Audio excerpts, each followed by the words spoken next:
Volám sa Ša a pochádzam z Ottavy v štáte Kansas, z malého mestečka, kde sa každý s každým poznal a všetci sme si navzájom pomáhali. Moje detstvo bolo úplne obyčajné. Mala som 2 milujúcich rodičov, ktorí ma vo všetkom podporovali. Na strednej škole som bola rozlieskavačka. Keďže som bola dosť vysoká, vždy som stávala dole ako opora pre ostatné dievčatá. Jednoducho som bola zo všetkých najvyššia. Už v 1. ročníku strednej školy som začala pracovať ako modelka. Modelovanie som si skutočne zamilovala, pretože nešlo o to ukázať sa, šlo skôr o vytváranie príbehov, o oživenie scén a vdýchnutie života do fotografií. V Kansase som nemala veľa práce ako modelka, pretože tam proste nebolo centrum tohto biznisu, ale aj tak som niečo robila a snívala som o tom, že si raz z toho urobím kariéru. Po strednej škole som nastúpila na Johnson County Community College, hlavne preto, že sa to od každého dievčaťa očakávalo. Vlastne som ani nevedela, prečo tam idem. Nevedela som, čo budem robiť, ale išla som tam, lebo sa to jednoducho patrilo. Dúfala som, že sa mi podarí rozbehnúť modelkovskú kariéru, ktorá ma možno dostane pred Kansas City. Jedna spolužiačka pracovala v striptízovom bare a raz mi povedala: "Hej, viem, ako môžeš zarobiť veľa peňazí, ale musíš byť ochotná to urobiť." Odpovedala som odvážna, čo môže byť také zlé. Vtedy som ešte nevedela, o čo ide. Pokračovala: "Tu je ten bar, musíš tam prísť a pozrieť si na vlastné oči, čo si o tom myslíš." Tak som tam išla a videla som tie dievčatá tancovať na pódiu. Pomyslela som si, to dokážem aj ja, to predsa nie je nič strašidelné. Keď robíš ako modelka, zvykneš si na otvorenosť so svojím telom, na pódia a scény, to nie je žiadny problém. Ale to tancovanie pri stoloch, to som si povedala, to asi nezvládnem, to asi nebudem robiť. Keď som tam však prišla prvýkrát, povedali mi: "Buď budeš robiť aj toto, alebo nezarobíš vôbec nič." A tak som to celý rok robila. Stále som si hovorila, budem to robiť len dočasne, lebo si tak zarobím dobré peniaze a potom budem môcť cestovať a rozvíjať si modelkovskú kariéru. Postupne ma to však začalo ničiť, keď máte 19 rokov a snažíte sa chodiť s niekým, spoznávať ľudí, ale keď sa dozvedia, čo robíte, buď vás budú chcieť v tej úlohe, alebo budú mať svoje predsudky. A ich rodičia budú mať svoje predsudky takmer určite. Cítila som, že ma ľudia vnímajú len cez túto jednu vec. Využívali ma, aby dostali, čo chceli, a potom ma jednoducho odhodili. V bare sa začali hostia pýtať, či nepôjdem s nimi na rôzne výlety. Pomyslela som si, aspoň z toho budem niečo mať. Takto som si to v hlave ospravedlnila. Súhlasila som, že pôjdem s jedným klientom do Georgie. Atlanta bola v tom čase rozvíjajúcim sa centrom modelingu. Dialo sa tam veľa zaujímavých vecí a myslela som si, dobre, pôjdem s ním a zatiaľ, čo on bude robiť svoju prácu, ja si pozriem agentúry a uvidím, čo sa dá rozbehnúť. S obchodníkom som bola úplne jasná, všetko čestne, vlastne hotelová izba, žiadne bizarnosti. Povedal, že chce len spoločnosť, pretože sa nudí. Mám ísť len ako priateľka, neprekročím žiadne hranice. Vtedy som ešte bývala s rodičmi, pretože som sa chcela dostať z toho baru a uvažovala som o navrate do školy. Pred nimi som skrývala celý ten svoj druhý život. Bol štedrý deň a chystali sme sa na naše tradičné Vianoce. Všetci sme sa zobudili, zišli sme dole a pozreli. Dedo Mráz nechal všetky darčeky pod vianočným stromčekom. Rozbalili sme ich a spoločne raňajkovali. Potom sa môj brat, otec a mama vybrali do Šanuté, mestečka vzdialeného asi 2 hodiny, kde žila naša širšia rodina, aby tam oslavili Vianoce. Ja som zostala doma, lebo som mala ísť na ten výlet. Išla som si zriemnúť a zobudila som sa neskoro. Ježiš, ešte som sa nezbalila. Hádzala som všetky veci do tašky. Dodnes si pamätám presne, prečo som si to brala, čo som brala. Skočila som do auta, letela som mestom, potom po diaľnici, pretože som meškala. Myslela som si, musím tomu chlapíkovi zavolať, že idem. Možno trochu meškám, ale určite tam budem, aby neodišiel na letisko bezo mňa. V tých časoch boli mobilné telefóny také veľké, ktoré sa zapájali do zapaľovača cigariet v aute. Mala som ho na podlahe, na mieste spolujazca a musela som sa skloniť, zdvihnúť ho, zapojiť a zavolať. Pomyslela som si, letím po diaľnici, rozopnem si pás, musím predísť to auto pred mostom, aspoň to stihnem, kým sa pokúsim volať. Prešla som cez most, takmer som predišla to auto, rozopla som si pás a sklonila som sa pre telefón. Keď som sa zdvíhala s telefónom, myslím, že som sa začala približovať k tomu autu, tak som zišla do strany. Z toho, čo som si dokázala pospájať v pamäti a čo videli svedkovia, v podstate som to prekorigovala a zarila som nosom do stredového pásu. Potom som sa prevrátila cez stredový pás a cez dva jazdné pruhy na druhej strane. Taký kolotoč smrti, stále dookola.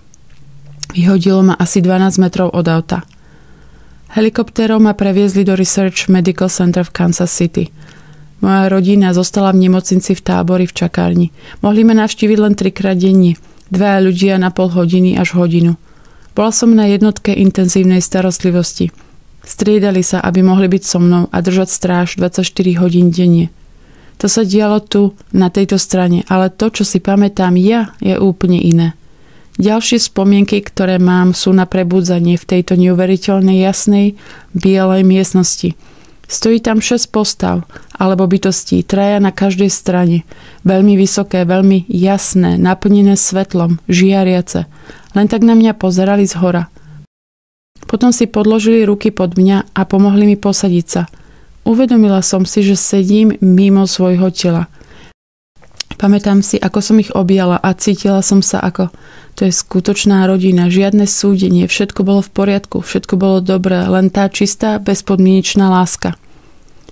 Všetkým nám bolo od malička povedané, že sme obmedzení, malí, takí a onakí, alebo nie dosť dobrí, ale nie dosť milovaní, alebo čokoľvek. A to je taká obrovská lož, keď mi ukázali tie veci a dali mi tú lásku.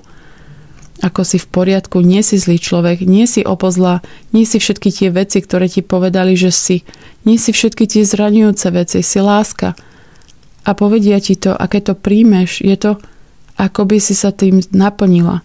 Ale potom sa tá energia vráti a naplní ich. A potom to medzi vami prúdi vzájomne a jednoducho to cítiš.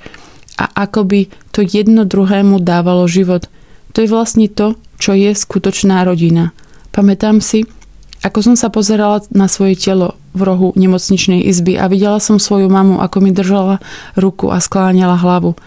Pamätám si, ako som cítila presne to, čo cítila ona a premohla ma myšlienka, Ježiš, čo som to urobila. Prinútilo ma to myslieť na to, že celá táto vec, ktorú nazývame deň súdu, možno nie je o tom, že nás niekto súdi, ale keď odídeš a uvedomíš si bolesť, ktorú si možno spôsobila niekomu, dokonca ani neznámemu, ale potom cítiš tú ľútosť sám, pretože cítiš, aké to je. Zanechávaš uvoľnenie vo všetkých životoch tu. Všetko je prepojené. Je to ako keď si v lietadle a pozrieš sa z okna v noci a vidíš mesto so všetkými svetlami. Každý z nás je to svetlo a všetko je prepojené. A keď jedno svetlo zhasne, môže to vytvoriť akési prerušenie, ktoré môže zhasnúť všetky svetlá okolo. A ukázali mi, že moje zhasnúce svetlo to robí a to je obrovská zodpovednosť. Posledná vec, ktorú si skutočne pamätám, je sedenie v kruhu týchto bytostí. Bolo ich asi 12. A všetky debatovali o tom, či mám odísť alebo zostať. V tom bode som necítila, že v tom mám naozaj niečo, čo môžem ja povedať. Ako by to zvažovali, pošleme ju späť, vložíme tam niekoho iného, alebo to celé ukončíme, čo to vlastne robíme. A potom si pamätám na prebúdzanie. Prvá spomienka, ktorú mám na prebúdzanie, je otváranie očí. Ležela som asi na boku, s hlavou na stranu a pamätám si, ako tam vidím svojho priateľa Patrika, ako spí. Pamätám si, ako som ho chcela zobudiť. Len zobuď sa a zobudil sa a povedal, čo asi hore. Nemohla som hovoriť, v ústach som mala chuť kovu a len som brmkala. Myslím, že si myslel, že sa pýtam, čo sa stalo a tak mi začal rozprávať. Nepamätám si nič z toho, čo povedal, ale pamätám si ten pocit. Pamätám si, že to bolo ako ten pocit bezpodmienečnej lásky, tej tkaniny, z ktorej je všetko urobené. Že je tu tiež, je to ako potentná možnosť, je to jednoducho teplé a živiace, je to jednoducho tá tkanina, to je všetko, čo stojí za tým všetkým. A je to láska, a je to v poriadku, a je to teplé a je to prítomné. Len sme takí zavinutí do našich myslí a do našich príbehov, že to nevidíme. Ale je to realita. Pozrela som sa na neho a mohla som to vidieť aj v ňom. Môžete to vidieť v ľuďoch, je to v ich očiach. Pozrite sa do očí a uvidíte to. A je toto svetlo, ktoré vychádza a jednoducho žiari dopredu. Môžete skutočne vidieť tú pravdu, že oni sú tiež tie svetelné bytosti. To je podstata toho, kto každý z nás v skutočnosti je. Tá láska. Nejde o to, že som nejaká špeciálna bytosť alebo niečo také. Ide o to, že ty si tá podstata, svetla a lásky a toho, že si v poriadku. Je to len táto myseľ, ktorá nás núti veriť opaku a robí všetky tie šialené veci, ktoré robíme na tejto planéte jeden druhému a samotnej planéte. Ale realita je tá tkanina lásky, ktorá nás drží. Vychádzanie z kómy nie je ako vo filmoch. Bolo naozaj ťažké dostať sa späť do tela. Mám jasné vedomie toho, ako som sa snažila dostať do tela a jednoducho som sa snažila prinútiť nohy, aby sa hýbali. A snažila som sa ešte viac a nešlo to. Rodičom povedali na začiatku, aby neočakávali, že budem môcť znovu žiť samostatne. Aby neočakávali, že sa vrátim do školy, že budem pravdepodobne mentálne postihnutá a vždy budem potrebovať pomoc a že sa možno ani nenaučím znovu chodiť. Ale ja som bola odhodlaná. Počas rehabilitačného procesu sa všetko začalo vrácať rýchlo. Ako sa krmiť, ako sa pohybovať, ako čítať. Všetky tie veci sa začali vrácať celkom rýchlo. Povedali, že to bude trvať 4 až 6 mesiacov. Z nemocnice som sa dostala za 4 týždne. Keď som sa začala z toho dostávať, prvý človek, ktorému som sa pokúsila hovoriť o tom kruhu bytosti, ktoré som videla, bol môj otec. Vysvetlila som mu to najlepšie, ako som vedela. Stále som bola obmedzená vo svojich schopnostiach vyjadrovania sa o tom.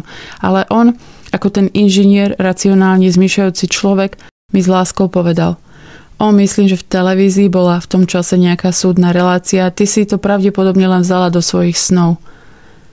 Pre mňa bol ten návrh od niekoho, komu skutočne dôverujem, taký šokujúci, pretože moja skúsenosť bola taká skutočná.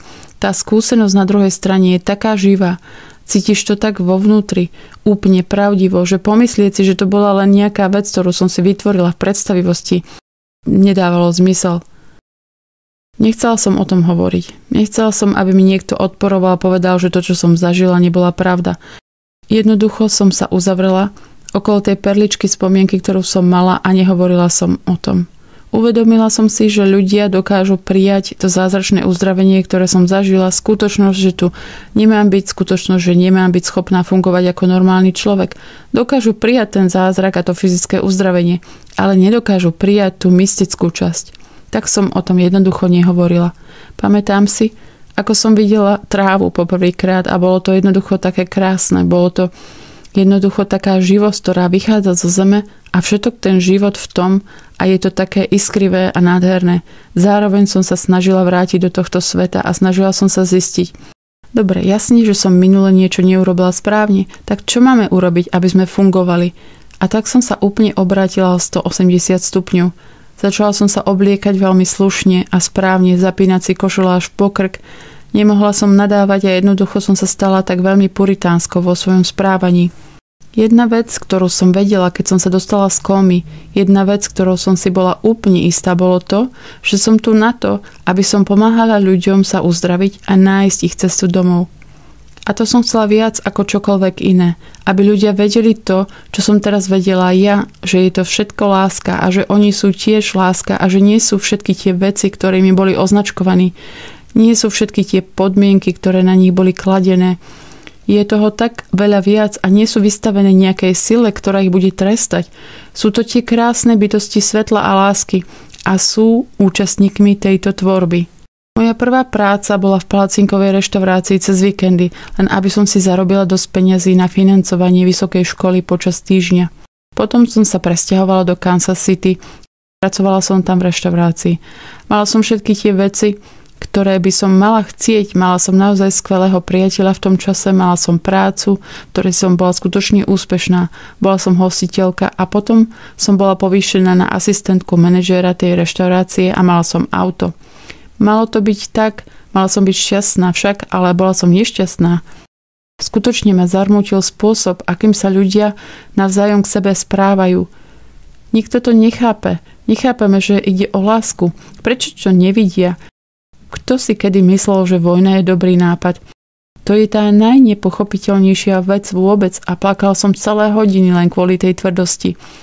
Nie je to len vojna, ale ľudia majú tú tvrdosť voči iným ľuďom neustále. Bola som z toho skutočnej depresii. Jazdila som a premýšľala som o tom, že narazím autom do stĺpa. Myslela som si, viem, že havária je skutočne účinný spôsob, ako to tu ukončiť, len to musím urobiť tentokrát lepšie. A potom som si povedala, nemôžem na to myslieť, moja rodina, moji rodičia, všetci tí ľudia, ktorí ma pretiahli cez tú prvú haváriu, nemôžem im to urobiť. Boli to všetci tí ľudia, ktorí vložili svoju energiu do môjho prežitia. Nemohla som ich zradiť. Tak som začala písať denník ako spôsob, ako to všetko spracovať, pretože som necítila, že mám s kým hovoriť. Nemohla som o tom skutočne hovoriť so svojimi rodičmi. Keď píšem denník, idem do takého automatického písania, len píšem čokoľvek, prúd vedomia, čokoľvek len vyteká, jednoducho to všetko vyplavím a napíšem. Začala som klásť tieto otázky, ale potom som si všimla, že mi niečo začalo odpovedať. A tam som začala cez takéto písanie komunikovať s tou radou, ktorú som stretla na druhej strane. Ale z tej strany stali sa akýmsi mojim najväčším podporovateľmi a dôverníkmi a pomocníkmi a spôsobom, ako som sa dostala cez toto depresívne obdobie. Veľká časť mojej cesty nebola len to, čo som sa naučila v samotnej skúsenosti blízkej smrti. To bolo akési opätovné prebúdzanie k spomínaniu si, prečo som tu. Že tu byť znamená tak oveľa viac a začať konať z tohto miesta. Ale potom celá moja cesta od toho bodu bola ako nájdem to miesto, ako viem, kde je tá láska. Napríklad, keď som žila vo Francúzsku, vyvinula som si túto techniku, kde som chodila von v noci a túlala som sa po uliciach vo Francúzsku, ktoré nie sú rozložené v pravidelnej mriežke ako v Kansase. Skutočne som sa stratila, ale potom som si všimla, že ak nasleduješ to miesto, ktoré sa cíti najexpanzívnejšie a najjasnejšie, nie svetlo, ale fyzické svetlo, ale ako najjasnejšie, najotvorenejšie miesto v tebe, ktoré ťa rozširuje, vždy som našla cestu domov. A to sa stalo veľkou lekciou. Áno, tak to hľadáš. Musíš si všimnúť, čo ťa otvára, čo ťa rozširuje, čo ťa k sebe ťahá, čo ťa priťahuje, pretože to je pre teba pravda. Čokoľvek, čo ti otvára srdce, je dobré.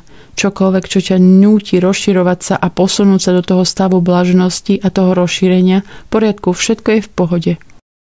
Niečo, čo pre mňa skutočne vzišlo z tej celej skúsenosti, je ostré vedomie toho ja, ktoré je za myslou a telom. Toho ja, ktoré je tu s týmto malým telom a s touto myslou, ale ktoré existuje za tým všetkým.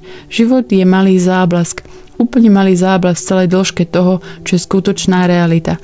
A ak sa mi podarí dostať sa z miesta, kde som teraz a robiť to, kvôli čomu som prišla a snažiť sa mať čo najvyšší vplyv a prebudiť čo najviac ľudí a pomôcť im spomenúť si, že sú úžasné, mocné a krásne, milujúce bytosti, potom budem šťastná. Je celkom ľahké na to zabudnúť, ale to je tá najväčšia výzva, spomenúť si, že sme tá láska, že sme to svetlo.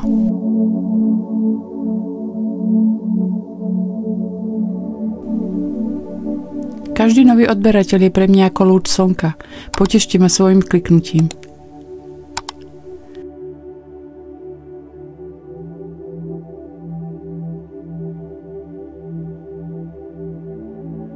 Ak sa vám naše video páčilo, radi by sme vás pozvali, aby ste si náš kanál odoberali. Vysvetlíme vám, ako na to. Prvý krok. Pozrite sa pod toto video, tam nájdete červené tlačidlo s nápisom Odoberať. Druhý krok. Kliknite na toto červené tlačidlo. Tretí krok. Ak ste prihlásení do svojho Google účtu, kanál sa vám automaticky odoberie. Ak nie ste prihlásení, YouTube vás požiada o prihlásenie. Keď si náš kanál odoberiate, budete dostávať upozornenia vždy, keď zverejníme nové video. Nemusíte nás hľadať. Nové videá sa vám zobrazia priamo na hlavnej stránke YouTube. Ďakujeme za váš čas a tešíme sa na vás pri ďalších videách.